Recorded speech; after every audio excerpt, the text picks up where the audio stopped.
የአባቶቻችን አምላክ እግዚአብሔር የነ ምኒልክ አምላክ የነ ኃይለ ሥላሴ አምላክ የነ በላይ ዘለቀ አምላክ የነ አብዲስ አጋ አምላክ የነ ዘራይ ደረስ አምላክ እግዚአብሔር የተመሰገነ ይሁን። በጣም እግዚአብሔር ሰላም እንደምናላችሁ አዲስ መረጃ ቤተሰቦች። ኢትዮጵያ የኑሮ ውድነት፣ የሥራ አጥነትና የሰላም እጦት ችግር ያለባት እስከማይመስል ድረስ ዋና አጀንዳው ቴዲ አፍሮና ሙዚቃው ሆኗል። ትናንትና የጋዜጣዊ መግለጫ መከልከሉን ተከትሎ በዛሬው ዕለት እጅግ አዳዲስ በርካታ ዜናዎች ተሰምተዋል። ለቁጥር የሚያታክቱ አርቲስቶች በይፋ አጋርነታቸውን ሲያሳዩ፣ ከሁሉም በላይ ግን ቬሮኒካ አዳነ የጻፈችው ጽሑፍ የበርካቶችን ስሜት ነክቷል። እንነግራችኋለን። እነ ያሬድ ነጉን ጨምሮ የቀድሞ ባለስልጣን ስለ ቴዲና ጋዜጣዊ መግለጫ ስለተከለከለበት ሚስጥር ይፋ ሲያደርጉ፣ ለባለስልጣኗና ለባለ ሀብቷ ደግሞ ከቴዲ ጋር በተገናኘ ማስጠንቀቂያ እየተሰጠ ይገኛል። ለመሆኑ የተሰማው አዲስ መረጃ ምን ይመስላል? የቴዲ አልበም ጉዳይስ የሚለቀቅ ነው ወይ? የሚሉትን ጨምሮ የተሰሙ መረጃዎችን እንነግራችኋለን። ለመሆኑ እናንተ እንዴት እያያችሁት ነው? በርካቶች ቴዲ ጋዜጣዊ መግለጫ መከልከል የለበትም እያሉ ድጋፋቸውን እያሳዩ የዩቲዩብ ሰብስክራይበሮችን ገጾችን በስፋት እያበዙ ነው የሚገኙት። ባለስልጣናትን ጨምሮ የብልጽግና ደጋፊዎች ደግሞ ማንም የከለከለው ነገር የለም፣ እርሱ ደጋፊዎች ናቸው በሐሰት የሚጮሁት ቢሉ እኛ ባረጋገጥነው ግን የብሮድካስት ባለስልጣን የአርትስ ቴሌቪዥን ኃላፊዎችን ጠርቶ ማነጋገሩ ተሰምቷል። ሁሉንም እንነግራችኋለን። ለጥቂት ደቂቃዎች አብረን እንቆይ።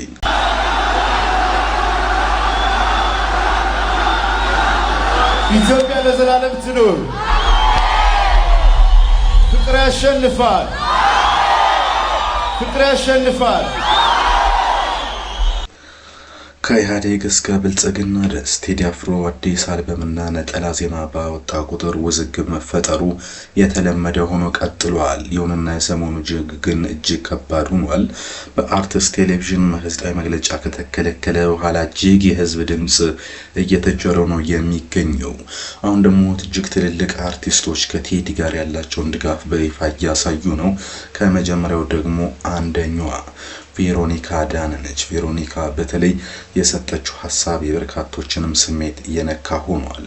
እሷ እንዳለችው ንጉሱን ንጉስ ነው ብለህ ካላከበርክ ነገ አንተ መከበር ባለብህ ሰዓት አትከበርም ስትል በይፋ አቋሟን አሳውቃለች። በእውቀትም ዝናን በመቆጣጠርም አለው በማለትም በድምጽም ፍቅርን በመስበክም ለህዝብ መቆምም ሀገር መውደድም ለተጎዳ በመድረስም ሃይማኖትን በማክበርም ለቤተሰብ ቅድሚያ በመስጠትም ታሪክን በማወቅም እግዚአብሔርን በመፍራትም ምንም በምንም ቴዲን የሚያክል የለም ብላለች ቬሮኒካ። የጥበብ መከበር በተግባር ካለፉት ውስጥ አንደኛውና ዋነኛው ነው ቴዲ ብላለች። ቴዲ አፍሮን 2 ጊዜ በአካል አግኝቼዋለሁ፣ ሰላምታ ብቻ ነበር። ነገር ግን በጣም የሚገርም ነገር ስለሱ በጣም ከታማኝ ሰው የሰማሁትን ልንገራችሁ በማለት 2 ዋና ጉዳዮችን ቬሮኒካ አጋርታለች።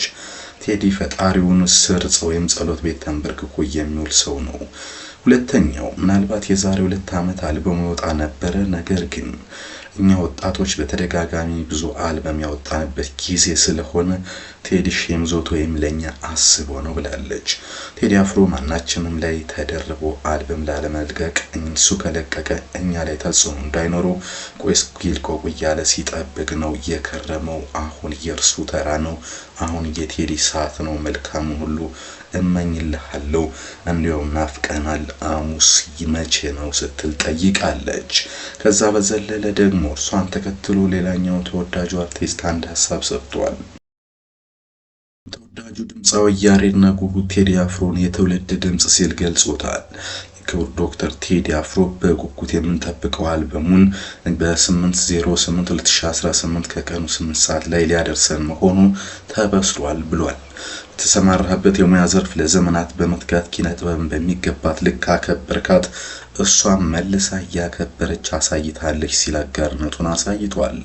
አባጣ ጎርባጣ በበዛበት የሀገራችን የኪነ ጥበብ ጎዳና በጽናት በመጓዝ ከደረስክበት ሀገር መድረስ ለምንወድና ለምናከብርህ ከደስታ ባለፈ ለኛ ትልቅ መነቃቃት ነው።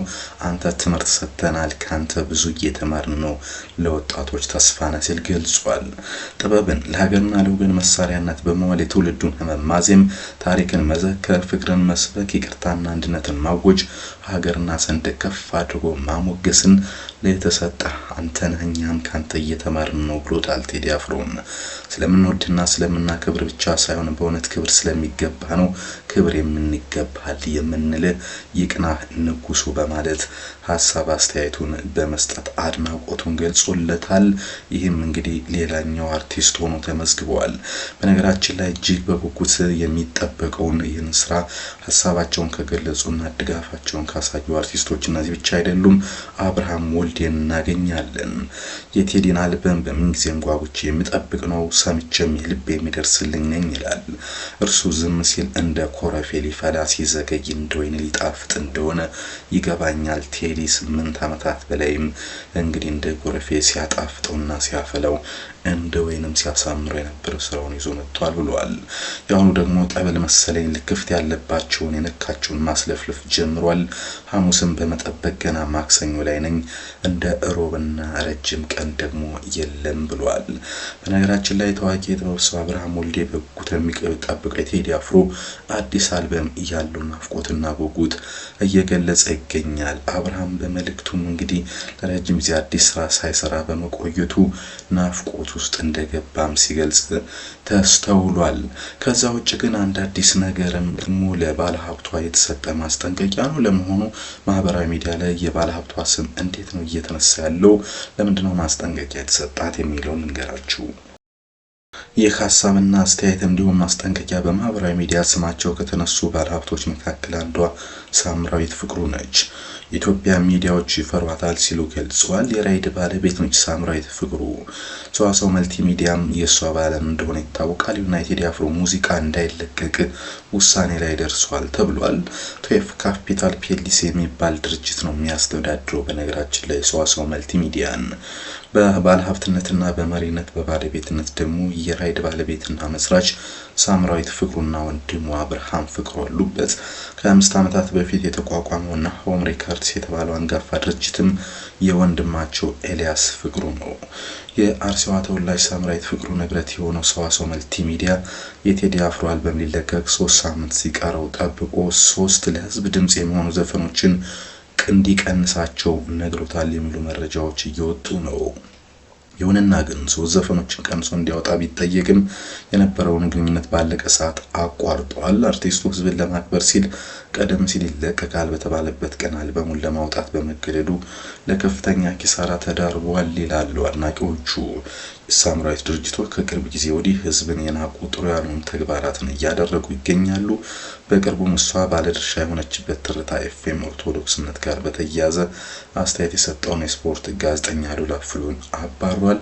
እናም ካልሆነ በዚህ ድርጅት ማስታወቂያ የሚያስነግር ወይም ደግሞ ራይድን ጨምሮ የማትስተካከል ከሆነ አድባን በመምታት ድርጅቶቹን ለኪሳራ እንዳርጋለን የሚል ማስጠንቀቂያን በስፋት እየተደመጠ ነው። እንግዲህ በርካታ ነገሮችን እየነካከነ ያለው አርቲስት ቲቪን ጨምሮ። በነገራችን ላይ ሌሊቱን ከተሰሙ ዜናዎች ውስጥ አንዱ አርቲስት ቲቪ ተጠርቶ በኢትዮጵያ ብሮድካስት ባለስልጣን ዝግጅት ቃለ መጠይቁ ስለመሰረዙ ምክንያትና አንዳንድ ነገሮች ማብራሪያ እንዲሰጥ ተጠይቆ ነበር ተብሏል። ዝርዝር ግን አልወጣም። የሳምራዊት ላይ እንግዲህ የወጣውን ማስጠንቀቂያና ሌሎች መልእክቶች በተመለከተ እርሷ የምትሰጠው ምላሽ ካለም በቀጣይ ይዘን የምንመጣ ነው የሚሆነው።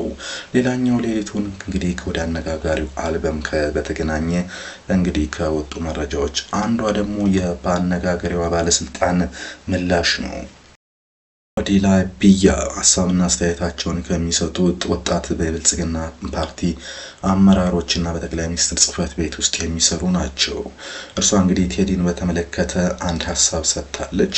በነገራችን ላይ ከ50 በላይ ተቃዋሚ ፓርቲ ተመስርቶ የሚንቀሳቀስበት የሀገር የአንድ ዘፋኝ እንጉርጉሮ የሚታገድበት ምንም አይነት አግባብ የለም ስትል አቋሟን ገልጻለች። ጡዘት ካልተፈጠረ ዘፈን ሽጦ ማደር አይቻልም ስትልም ጠይቃለች። በመሆነ መንገድ እገፋለሁ፣ በጣም እፈራለሁ፣ ተጽዕኖ ከባድ ነው የሚለውን ከልክ በላይ ለራስ ግምት በመስጠት ለማሳመን የበሬ ወለድ አይነት ፈጠራ ነው። ይሄ ደግሞ ደስ የሚል አይደለም ስትል የብልጽግና ባለስልጣን ፈዲላ አብያት ሄድን ተችታለች። እሷ እንደምትለው ለመረጃ እንዲሆናቸው የብልጽግና መንግስት ድሮ እንደለመዳችሁት ለተራ አጀንዳዎች ቦታ የሚሰጥ መንግስት አይደለም። ኢትዮጵያን ለዘመናት አስሮ ከያዛት ድህነት የማላቀቅ በዓለም ላይ ተወዳዳሪና ተፎካካሪ ሀገር የመገንባት ለብዙ ዘመናት መሰል ሰዎች የዘሩትን የዘረኝነትና የክፍፍል ትርክት በመቀየር አሰባሳቢ የጋራ ገዥ ትርክትን የመስራት ኢትዮጵያን በሚገባት ልክ የመገንባት የቤት ስራ ያለበት መንግስት መግለጫ እቅድ የሚል ተራ አጀንዳ ላይ ስሙን እንደሚያነሳ ቀልደኛ የለም ስትል ተደምጣለች። ቀልዱን ተውት፣ ያገደም የታገደም የለም ስትል ተናግራለች። ይሁንና ይህ ካልሆነ ታዲያ የብሮድካስት ባለስልጣን የአርቲስት ቲቪ ሰዎችን ለምን ጠርቶ አነጋገረ? አርቲስቱን ስለም በስም ማጥፋት አልከሰሰም ለሚለው ግን ባለስልጣኗ ምላሽ አልሰጠችም። ኮሜንቶች ላይ እንግዲህ እጅግ በርካታ አነጋጋሪ ሀሳቦች ከእርሷ ስርም ሲሰጡ ነበረ። እናንተ እንግዲህ ምቾትን በራሳችሁ ስለምትልኩ ሀገር የበለጸገች ይመስላችኋል የሚሉ ሀሳቦች ሲሰጧት ነበረ። በነገራችን ላይ ዮናስ ዘውዴ የቀድሞ አዲስ አበባ ኮሚኒኬሽን ቢሮ ኃላፊ አንድ ሀሳብ አጋርቷል። ቴዲ መግለጫ የተከለከለውና በመንግስት የማይወደደው በትግራይ ጦርነት ጊዜ የህልውና ዘመቻውን ደግፎ መከላከያ እንዲያነቃቃና ዘፈን እንዲሰራ ቢጠየቅም በዛ ባለመገኘቱ ምክንያት መንግስት አኩርፎበታል የሚሉ ሀሳቦች በስፋት እያነሱ ነው የሚገኙት። የሆነው ሆኖ የቴዲ አፍሮ አልበም ሊለቀቅ ዋዜማ ላይ እንገኛለን። የእሱ ስራና ጉዳዩ ግን አነጋጋሪነቱ ቀጥሏል። በቀጣይ የሚሰሙ ነገሮች ካሉ ይዘን እንመለሳለን። መልካም ጊዜ